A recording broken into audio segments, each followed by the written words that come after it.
assim, alguns colegas assim, que tá na mídia, né? Sobre faceta sem desgaste.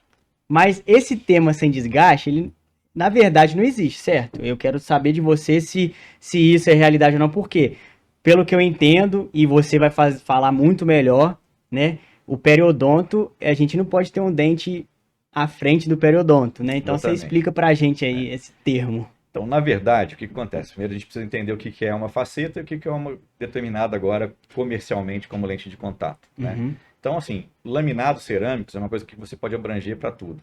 Facetas, tudo é faceta, quer dizer, a face vestibular do dente que você uhum, tem que cobrir com algum material. Pode ser de resina ou pode ser de porcelana. São os dois principais materiais, né? E aí, quando eu começo a diminuir a espessura dessa faceta até ela chegar no mínimo de 0,3 milímetros, que é o limite máximo, uhum. né? Eu chamo essa faceta, por ser tão fina, de uma faceta como uma lente de contato, né? E isso foi uma determinação tipo, o professor Sidney Kina, que começou a fazer Uhum. isso no Brasil, né? E publicou isso no livro dele. E a partir disso a gente começou a ter essa denominação, né? Mas a gente gosta de falar mais como facetas mesmo, como laminados cerâmicos, que você abrange tudo. Uhum. Então, para fazer a lente de contato, às vezes você precisa ter o conhecimento muito maior do que o da faceta, porque você precisa trabalhar com um espaço muito pequeno. Mas isso vai depender muito do quê? Do posicionamento dental.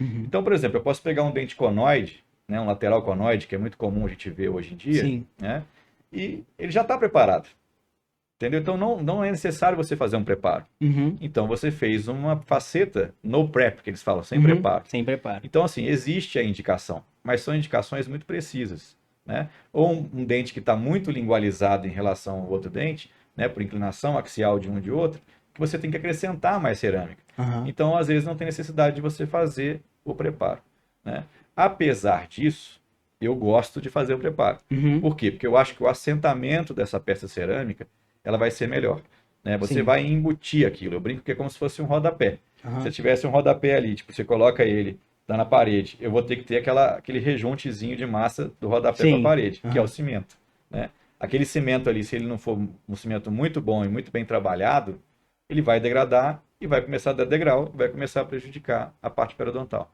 né? Então é mais seguro você fazer um término. Hoje Uhum. a gente preconiza isso, né? Eu lá na minha especialização com os meus alunos e o que eu faço já há muitos anos é fazer um preparo conservador, mas que exista término. Ele tem um encaixe Aham. para que a gente tenha até estabilidade, né? Sim. Até mesmo na hora da cimentação das peças, se você não faz isso, começa a ter problemas de movimentação. Aham.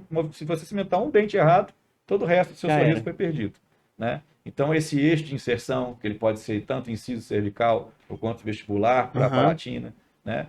É muito importante a gente entender. E assim, é um processo que exige mesmo tempo, Sim. exige treinamento, porque são várias coisinhas que você precisa fazer, né? E de uma faceta tradicional para uma lente de contato, basicamente foi reduzindo passos, reduzindo situações. Só que quanto mais delicado é, mais precisão você precisa.